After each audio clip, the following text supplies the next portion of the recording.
Have you ever wanted to see a crossover between Warhammer 40k and Final Fantasy? No? Too bad. Hello, my peoples. It is I, Emperor of all of Dakari, the Supreme Lord Cervantes. A day of ago, I heard my brother and friend talking about worst ideas for stories ever. But I know, hey, that's not bad, it is good. And I turned it into fanfiction. Kazaa! The fuck does Kazaa mean? Here is the result. Flames will result in interdict. Warhammer, the 13th faction. Does 13 mean like bad luck in this case? In a place called Xanarkand was where some people lived. One of the people is Titus, a blitzballer who is about to make a touchdown score for the team. 3, 2, 1. What the hell? And there's only one quotation mark. Good! Squall Lion Hared was a student for an academy. He was on to class when Flash. Huh? Oh, that's where the other quotation mark went. Black Mage from Final Fantasy I was about to use a powerful spell in the game. Hadouken? Hadouken? What? He casted the spell, but a surprise. Fighter Dolken? I don't know what that means. In a hill above battles, General Crowd Strife and Vice General Aaron was giving a speech to confused people who did not know what was going on. But hey, they were all from Final Fantasy, so what a crowd. Okay, you might be wondering what you're doing here, but here's the deal. Strife square dealed. We're now a new race for Warhammer 40k. Yes, that is seriously the line. That's seriously what he wrote. Can you believe it? So we are about to have a battle against the orcs. It will not be easy, but orcs are the worst race in the galaxy, so we have a good shot. There is so much wrong with that statement. How about fuck you? How about that? A question, when does the battle begin? Riku legitimately quandered. 4, 3, 2, no! Klaus banged shot and the army got into place. The Cactars ran ahead because the... Oh god, these sentences are so hard to read. The Cactars ran ahead because there we so many and they can regenerate and are like conscriptors in the Imperial Guard. What the fuck what the fuck is that sentence? Black Mage Vivi and Lulu stood back and casted things like Blizzra Firaira and Wataraga, washing away orcs and breaking down their war machines. And what about Crowd Strife? Why are you talking like this? You're a narrator. In a part of the battlefield, Erewhon and Crowd were faced with 4,500 orcs by themselves. What a nice specific number. It is time to surrender, stupefied the orc sergeant and proper orc. You're not even consistent with the orc spelling here. But all Cloud and Erewhon did was smile and high jump into the air. Erewhon casted confusion and some orcs started to attack themselves. Cloud dodged orc boats like an Advent children and pizzoned about 12 orcs in rows. What the fuck kind of word is pizzoned? Then Erewhon and Cloud started casting spells left and right while killing with ungodliness. It wasn't bloody, but in the end, Erewhon and Crowd came on top of the piles, not the orcs. Okay. 10 minutes from battle, Titus and Una were in a pond and there was a moment of quiet. There had been some love for a long time, but the two had been embarrassed to explain the feelings. Except now. You mean until now? Oh god. Alright, you guys ready? Una, you know my love, but it is too much to handle. War and love and sex.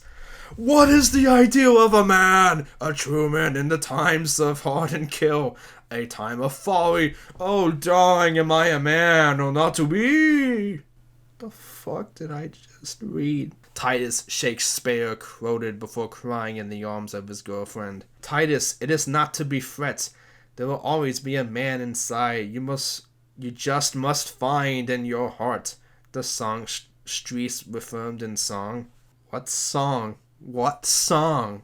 There's no song here. But Una, how am I to know if I am truly man? Titus' pipe dreamed, but was interrupted by a very sultry songstress. If you weren't a man, how would we, Una began, as hormones turned into full-blown passion. Even though they were in water, Una and Titus sexed with bombs exploding around and guns spelled in steel clashing.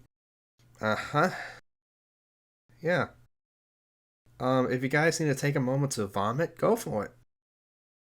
I'll be waiting. Help. It wasn't a matter because Titus and Una were together, but General Cloud Strife was not tickled in his funny bones. Thank you, Cloud. I don't know why you're a general, but thank you for interrupting this bullshit. Lady Una, report to the summoner flank immediately.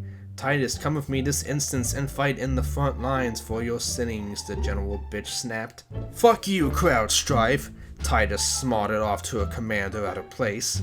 What are we fighting for? Why are we even fighting at all? Alright, yeah, I'm wondering that too. This is pointless. You're worse than George Bush and Hitler! And there we go, you lost me. That's enough. Cloud dual challenged Titus and accepted. Titus sidestepped Cloud and dodged. Cloud backhanded and stabbed, but Titus parried at the last second. Titus jumped and swung, but Cloud was too quick and powerful and threw Titus back with his might and jumped to attack. Titus backfilled and blocked, while sidestepping and slicing some of Cloud's hair off. Unfortunately, Titus was too slow and didn't notice it was only Cloud's substitution jitsu. Too late, 2 stabs. Titus choked and was dragged by Cloud to the front. Bitch. And yeah, get used to inexplicable Naruto stuff in this. If you're wondering why that's there, I don't know. In the front lines, a monstrous battle was taking place against orcs. A good thing orcs are bad at close combat. No! No! All the fucking no's! Lunaferion and Sora were deadlocked of sword fighting, but they had killed so many orcs that it was an Amamu. What in the name of Christ is an Amamu? Skuqual was too badass to fight close He was too... Oh god, again, this stuff is impossible to read. Skuqual was too badass to fight close comabt. Fuck it. So he used his gun blade to shoot off orc heads. Titus still was qualmed about the war, but the battle had changed his brain and was turning himself into a killing machine. It is what happens in war, and people change never to return. Even Titus. The summoners were busy summoning things to fight the orcs, but they really needed air support because there were many orcs in the battle. During this time, Una and her dad, who was also a summoner if you remember from the game. No, I don't know what you're talking about. We're having a conversation. Father, I'm not so sure about war, Una second guessed. I have given my life to save Spear, and I will give my life again for love! Her dad Braska gave last words as he completed the final summoning, killing himself but wiping out a shitload of orcs in the process. Father! Una altered the orcs of their position, but it was too late. Too dead! Una! Titus snapped back into life as he remembered that he was in love and rushed to save his girlfriend. Cloud Strife was not very keen on the idea though.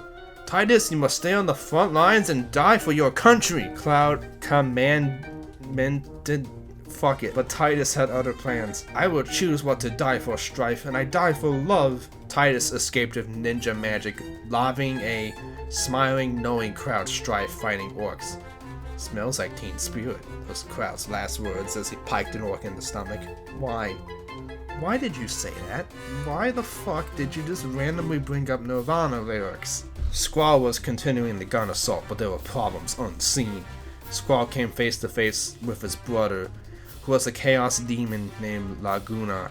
Laguna had fought against General L. Cervantes in the Winter War, so he was a skilled veteran. He knew some Zinjke and Slanish powers that would cripple a normal man, but Squall was no normal. Does Squall have a brother? Brother, I know you, but this time only one will walk away. Squall ultimatumed. That is not a verb! I understand. Let's dance, brother, the demon said. There we go! Fucking applause for this guy. He actually used said. A normal fucking, he actually used said. As his arms turned to blood whips, like seen in Terminator robots that my friend has in his Chaos Army. Squall knew that the battle would be a Warhammer war. What does that mean? It was going bad with the summoners because the orcs had broken through and were attacking! Titus arrived in time to monster kill an orc that was a threat to Una. Titus, you returned. I knew there was love. Una amorously adventured, but Titus was serious. Una, sometimes for love there must be war. I must protect people. I love even you, even... Titus monologued and delivered with passion. He started massacring orcs left and right to protect Una and all of the other summoners. But there was a problem. The orc Sir Ragnet was fighting the Xanarkanian, and he had tricks up his sleeve. It is time to use secret orc transformation jutsu. The orc commander versed as he transformed into Sephiroth. The battle was many ways like an Advent Children. The best movie ever made, agreed by critics. Who needs fourth walls? Except Titus was having trouble keeping up with Sephiroth because he did not have as many skills as Cloud Strife. This cost him in the battle. A battle that did not accept Jill or Warhammer dollars. It cost him the blood. Harangre! Titus coughed up many of his blood count. He only had 10 of chakra left in reserve, so he did something that you would only do if you were in a situation. Death situation. 7 sands of the Psalms of Solomon, secret strike, snake-eyed, sacred sign, shadow sun, summoning Arjitsu. Titus' hand singed as he took one last love at Yuna, for he merged with his water sword and wrapped Sephiroth with light and blades. Not the end! Sephiroth tried to use tricks up his sleeve, but his sleeve was detached like his body. Sephiroth was dead, and Titus and Yuna on the insider.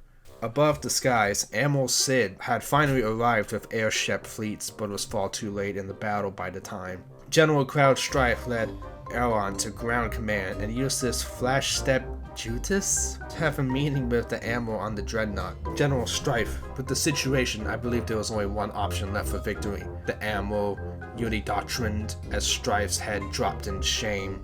No, you must not make the mistakes of Eisenhorner and friends like Japan. Do not use the Nikes and H-bombs, Tifa pleaded to her general, who was like a boyfriend in Final Fantasy VI, but not exactly, but maybe in later. No, Yuna cold snapped in revelation. Sometimes to save love and life, there must be a sarcophagus. This is what Father and Titus taught Yuna icily brought upon law. General Cloud Strife understood the messages and gave the access codes.